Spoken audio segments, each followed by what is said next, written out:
Direct அனைவருக்கும் இனிய வணக்கம். நல்ல தமிழில் எழுத வேண்டுமா அப்படின்னு சொல்லக்கூடிய கி பரந்தாமன் அவர்களுடைய நூல்ல இருந்து நம்ம அடுத்த பார்ட் வீடியோ பார்க்கலாம். சோ இங்க நம்ம நேத்து பார்த்தது நிறுத்தற் குறிகள். இதோட நம்ம நல்ல தமிழ் எழுத புத்தகத்தை நிறைவு செய்து அடுத்த புத்தகத்துக்கு நம்ம போறோம். சோ எங்களோட டெஸ்ட் சீரிஸ்ல ஜாயின் பண்ணிருக்கக்கூடிய ஸ்டூடெண்ட்ஸ்க்கு இதுல இருக்கக்கூடிய முக்கியமான டேட்டாஸ் மட்டும் நாங்க கலெக்ட் பண்ணி கொடுத்திருக்கோம். சோ உங்களுக்கு தேவைன்னா நீங்களும் டெஸ்ட் சீரிஸ்ல ஜாயின் பண்ணிக்கணும். சோ இன்னைக்கு நம்ம பார்க்க இருக்கிறது வினாக்குறி. வினாவும் இடங்கள்ல வினா குறியிடுக, கொஸ்டின் கேட்கிற இடத்துல கொஸ்டின் மார்க் போடு, அவ்வளவுதான். ஆங்கிலத்தை விட தமிழ்ல வினா அமைப்பது சிறு குழந்தைகளும் செய்யக்கூடிய அளவுக்கு ஈஸியா இருக்கும். ஏ ஏ யா ஆ ஓ இதெல்லாம் என்னது அப்படின்னா வினா எழுத்துக்கள். வந்தான் என்னும் சொல்லோடு ஆ சேர்த்தனா வந்தானா வந்தானோ அப்படின்னு சொல்லுவாங்க இல்லையா? சோ அந்த கொஸ்டின் வந்துரும். எது எவை என்ன இதெல்லாமே என்னது அப்படின்னா வினா சொற்கள், வினா எழுத்துக்கள், வினா சொற்கள் நல்லா பார்த்துச்சுக்கணும். பாடுபட்டால் பலன் இல்லாமல் போகுமோ, ஓ வினா எழுத்து. முயற்சி உடையார் நிகழ்ச்சி அடைவரோ, ஓ இது இங்கு வந்தது எது வினா சொல். சரிங்களா? இப்ப உணர்ச்சி குறி. தமிழர்கள் உணர்ச்சிக்குரியவர்களாயினும் உணர்ச்சியை வெளிக்காட்ட மாட்டாங்க. மனைவியிடம் மிகுந்த அன்புள்ள தமிழன் ஆங்கிலேயரை போல மனைவியுடன் கைகோர்த்து போக மாட்டான். பல முன்னிலையில மனைவியை முத்தமிட மாட்டான். உணர்ச்சியை அடக்கி வைப்பது தமிழர் பண்பாடு. அதனால உணர்ச்சிக்குரியே நம்ம என்ன செய்வோம், இப்படி எல்லாம் போடுறதும் உண்டு. தமிழர் நாகரிகத்துக்கு மாறானது. இப்படி உணர்ச்சிக்குரிய இந்த மாதிரி எல்லாம் போட்டு அப்படின்னா அது தமிழர் நாகரிகத்துக்கு மாறுபடாது. உணர்ச்சியை எங்க காட்டணுமோ அங்க மட்டும்தான் உணர்ச்சி குறி போடணும். சரி, என்னன்னு பார்க்கலாம். சோ உணர்ச்சியை காட்டும் இடங்களில் உணர்ச்சி குறியிடலாம். அந்தோ ஐயோ பல தமிழ் நூல்லாம் காலத்துக்கு அழிஞ்சு போச்சு, ஐயோ அப்படின்றது ஒரு உணர்ச்சி குறி. இந்த இடத்துல பல தமிழ் நூல்கள் அழிந்தனன்றது அந்த விஷயத்த முடிக்குது. So full stop. அவர் தம் பெருமை என்ன, அவர் யாரு, எவ்வளவு பெரிய ஆளு அப்படின்னு சொல்லும் போது அவர் ஆச்சரியமா பேசுறோம். அவரின் பெருமை என்ன, எப்படிப்பட்ட மனுஷன் தெரியுமா அப்படின்னு சொல்றது. அடுத்து உணர்ச்சியுடன் வரவேற்கும் போதும் வாழ்த்தும் போதும் உணர்ச்சி குடி. மாபெரும் தலைவர் நேரு வருக வருகவே அப்படின்னு சொல்றாங்க. வாழி வாழி தமிழ்நாடு வாழியவே வாழ்த்துறோம். சோ உணர்ச்சியில வாழ்த்துக்களும் முக்கியமான இடத்தை பெறுது. அடுத்து பாருங்க மேற்கோள் குறி. இது இரட்டை மேற்கோள் குறி, ஒற்றை மேற்கோள் குறின்னு ரெண்டா இருக்கு. ஒருவர் சொன்ன சொல்லை அப்படியே எடுத்து சொல்லும் போது இரட்டை மேற்கோள் குறி போடணும். நேர்கூற்றோட தொடக்கத்திலையும் முடிவிலையும் என்ன பண்ணணும், இரட்டை மேற்கோள் குறி போடணும். எங்க, நேர்கூற்றுக்கு முன்னாடி. ஞாபகம் வச்சுக்கணும். உதாரணமா நெடுஞ்செழியன், இப்போரில் நான் வெல்லாமல் போனால் என் குடிகள் தூற்றும் கொடுங்கோலன் ஆவேனாக அப்படின்னு சொல்லி சூடுரைக்கிறார். நெடுஞ்செழியன் சொல்றாரு, இந்த போர்ல நான் மட்டும் ஜெயிக்கலனா என் குடிகள் தூற்றும்படி கொடுங்கோலன் நான் மாறிடுவேன் அப்படின்னு சொல்லி சூடுரைக்கிறார், சபதம் போடுறாரு. அப்ப அவரே ஒரு ஸ்டேட்மெண்ட் சொல்லும் போது அது நேர்கூற்று.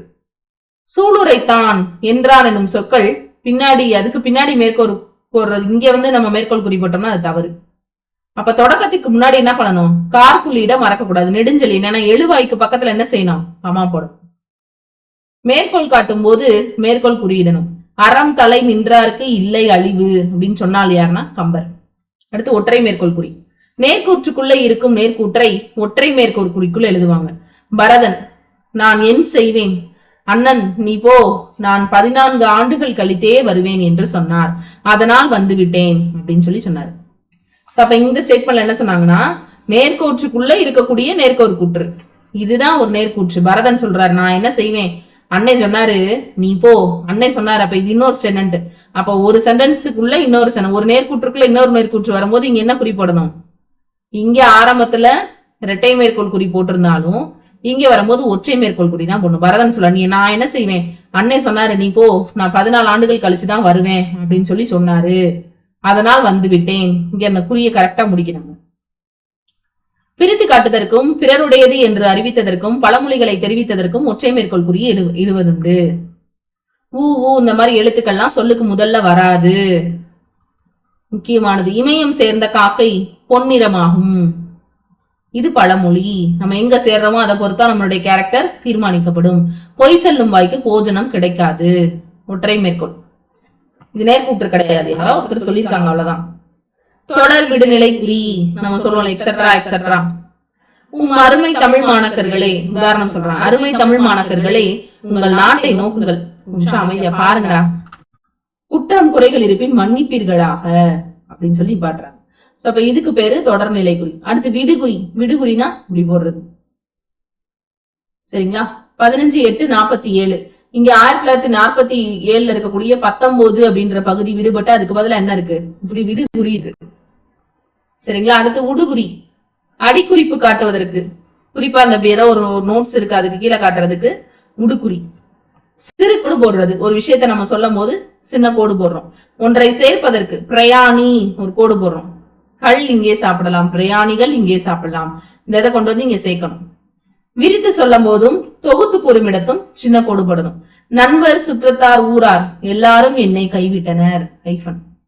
இது என்னது? தொகுத்து சொல்றது. விலக்கி சொல்லும் போது அடுத்து எப்படி சொல்றது?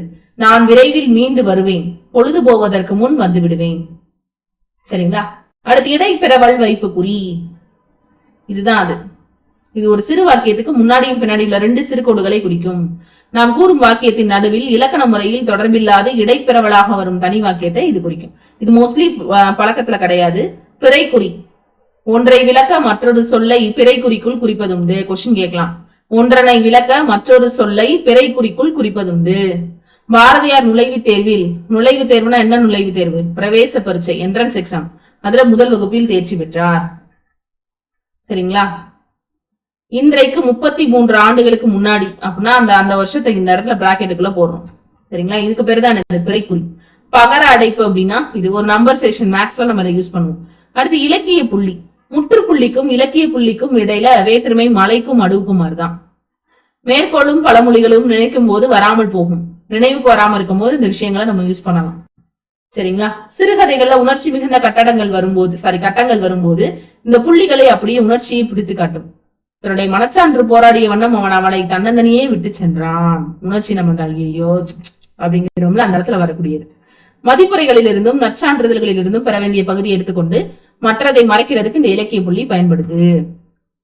கலை என் இதயம், கலை என் இதயம் அந்தோ உதறி சிதறி கிடக்கிறது. இப்படியெல்லாம் சொல்லும் போது அவங்களுடைய அந்த விருப்பங்களையும் அதிருப்திகளையும் மன உணர்வுகளையும் காட்டக்கூடியதா என்னது அப்படின்னா இந்த இலக்கியம். சரிங்களா? இதுக்கு பேர் என்னது அப்படின்னா இலக்கிய புள்ளி.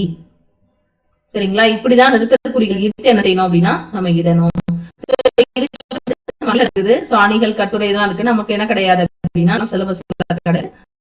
அடிப்படையில பார்க்கும்போது நமக்கு இது ரொம்பவே முக்கியமான போர்ஷன்ஸா இருக்கு. சோ நல்ல தமிழில் எழுத வேண்டுமா கிட்டத்தட்ட ஒரு 30 பார்ட்டுக்கும் மேலேயே வந்திருக்குது. சோ நீங்க யாரும் பார்க்கல அப்படின்னு சொன்னா பார்த்து வாட்ச் பண்ணிக்கோங்க.